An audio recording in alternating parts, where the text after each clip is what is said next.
Hello everyone. Today we are going to review and evaluate the research named A Sociolinguistic Study Code Mixing in K-pop Fan Captions on Twitter. In this presentation, we will outline the main points and also examine its strengths and weaknesses in order to highlight how effective and significant this research is. Next is background of this research. According to the research, globalization and technology have increased in language contact. So, in this context, in K-pop social media, K-pop global popularity is strongly supported by social media, especially Twitter. So, this study points out that K-pop fans on Twitter often mix their native language with other languages such as English, Korean, Japanese, and Indonesian. So it also further explains that code mixing is common in informal communication, like in their Twitter caption, because of cultural exchange through K-pop community. Next is research focus. This research focus is on code mixing in K-pop fan caption on Twitter, and they focus to age group.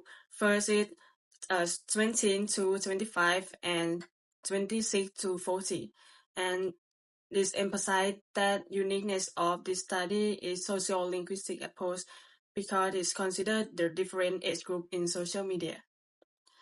And next is concept. The main concept of this research is code mixing. So they define code mixing in their research as a practice of combining languages when communicating, as stated by Padinta and colleagues in 2022. And the others also highlight that code mixing is easier than code switching because it can appear in single utterance. So the researcher also give example in their introduction of research. Big Magne is with his Hyunglai that combine between English language and Korean language. Next is research gap.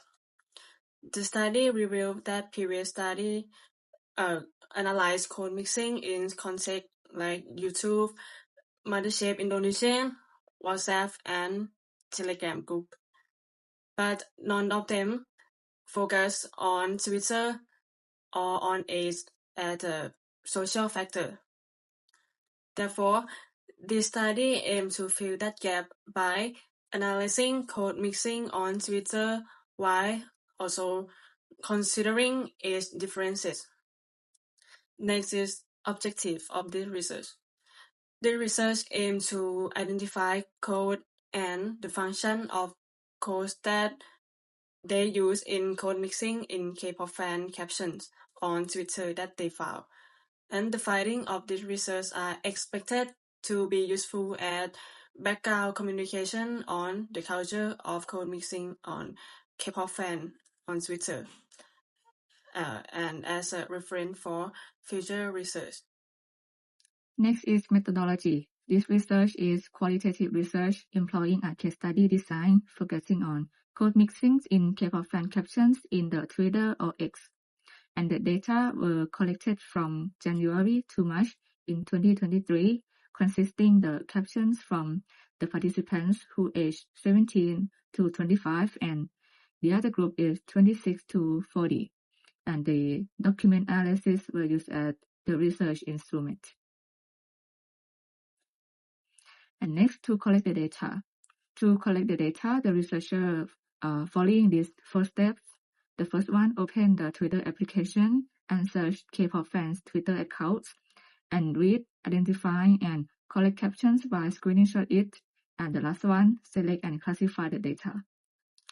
And after the researcher got the data, he do the analysis by follow these 4 steps, which are coding, data reduction, displaying the data, and the last one, drawing interpretation and conclusion. Next, let's move on to the findings.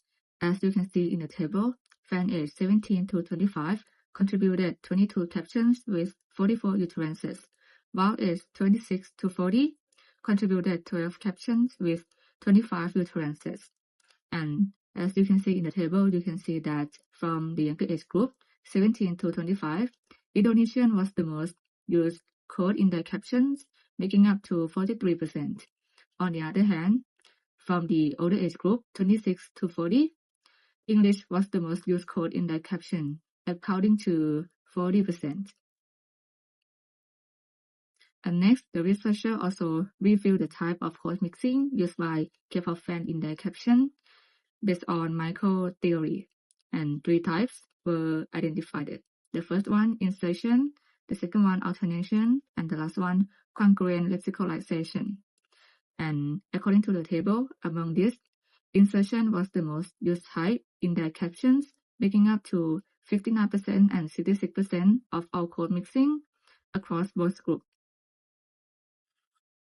And finally, the researcher also analyzed the functions of code mixing in the captions. And 4 functions were found. The first one, express idea easily. The second one, establishing a better relationship.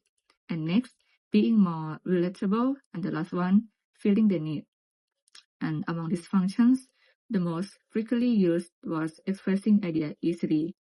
According to the table, expressing idea easily, making up to 45% for the younger group, which age 17 to 25, and making up to 50% for the older group, 26 to 40. Next is discussion part of the study. The researcher compared their findings with the previous studies. In the topic of codes used in code mixing, the previous study only identified a few codes like Korean, English, and Indonesian. However, those studies didn't consider social factors, especially age. But this study points out that age had a strong influence on language choice, because people in different age groups tend to use language differently. This aligns with Ibrahim et al. 2019, who note that each age group has different levels of language proficiency and access to multiple languages. And next type of code mixing. The research shows that several studies highlight the same result about the type of code mixing. Several previous studies show that insertion is the more dominant type of code mixing. The findings of this study are consistent with that pattern. Using Jaime's speaking framework 1974, the study found that captions occur in an informal social setting like Twitter, involve fans and followers, aim to express admiration, promote products, share experiences, or confirm curiosity, and are characterized by relaxed and joyful tones. Language mixing is considered natural and typical in this genre of fandom-related captions. In line with prior studies, the dominant function differs depending on context. But for this dataset, expressing idea easily was primary motivation. In conclusion, from January to March 2023, K-pop fans on Twitter uses a blend of 4 main languages, which is Indonesian, English, Korean, and Japanese.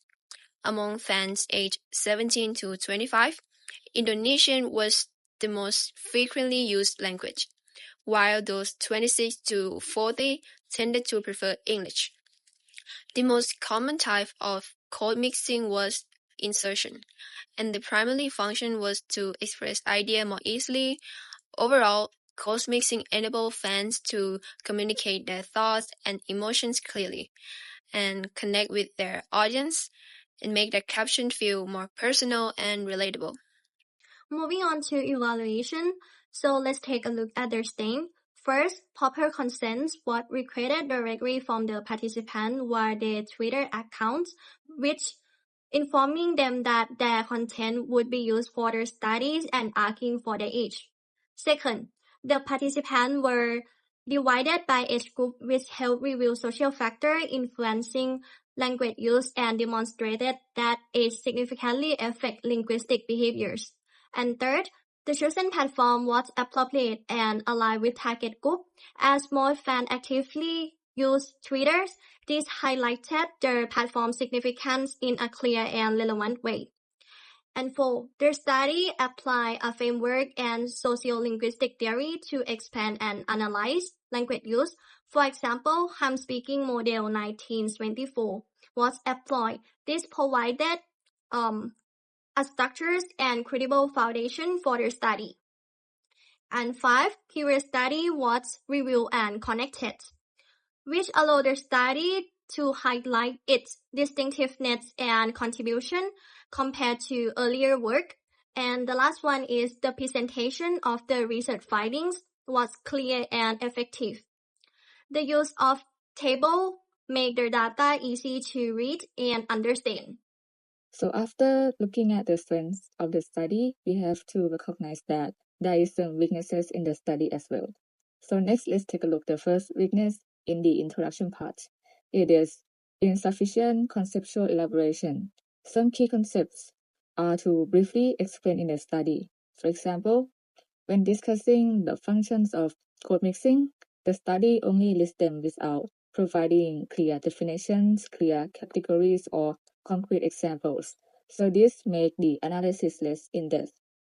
So to improve this point, we suggest that the researcher should provide clearer definitions or organize the concepts into categories and give us more illustrative examples.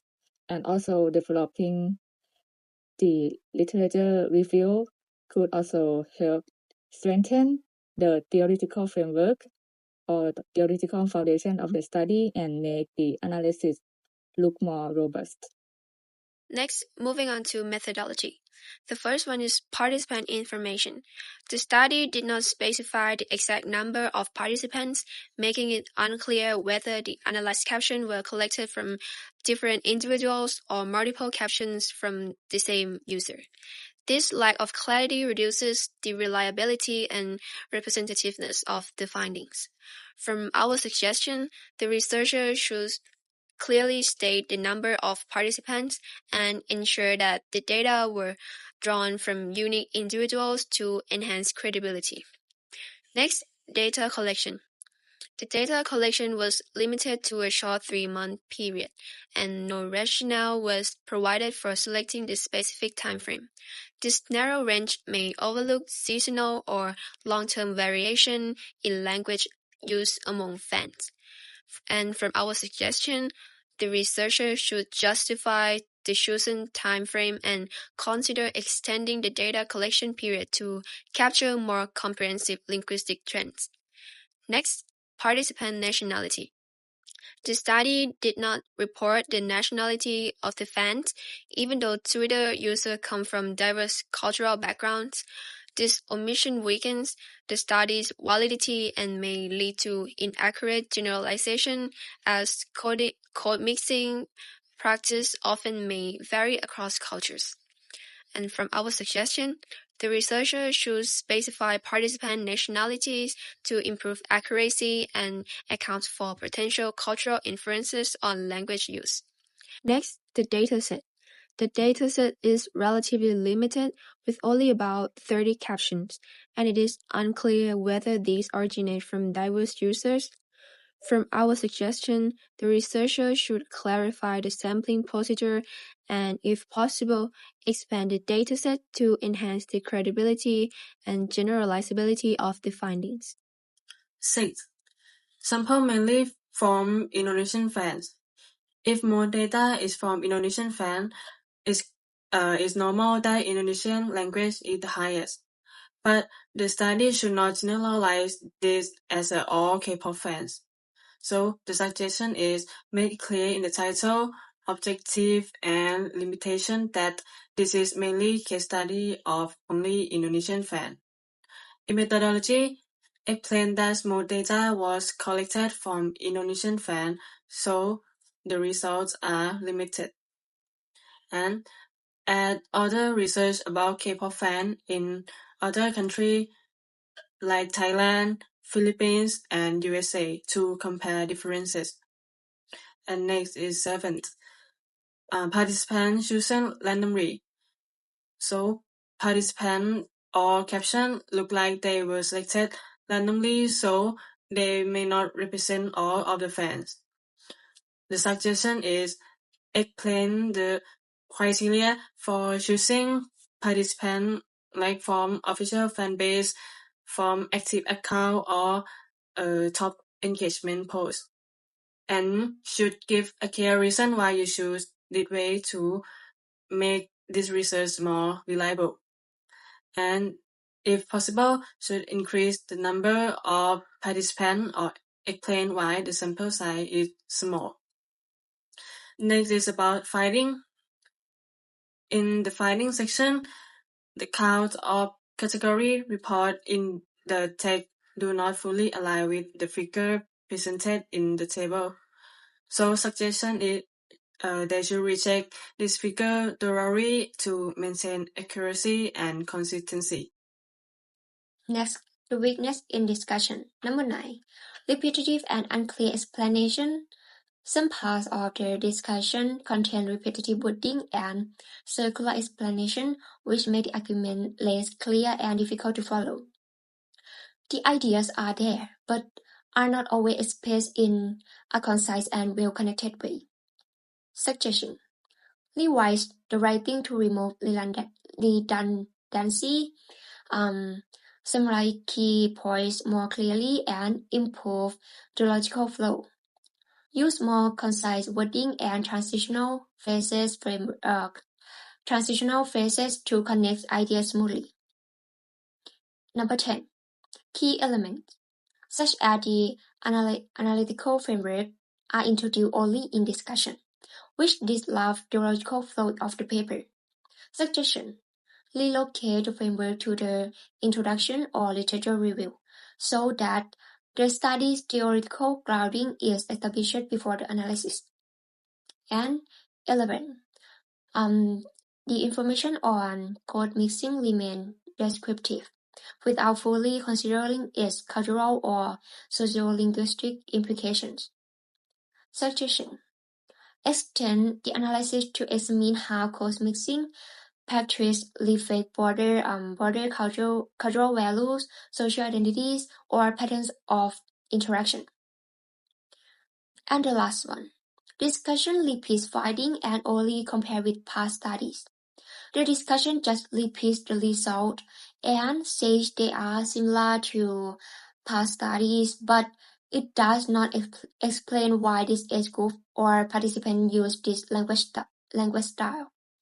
Suggestion: bring in other studies that explain why young people mix languages, for example, to show identity, to look modern, or to connect with their group.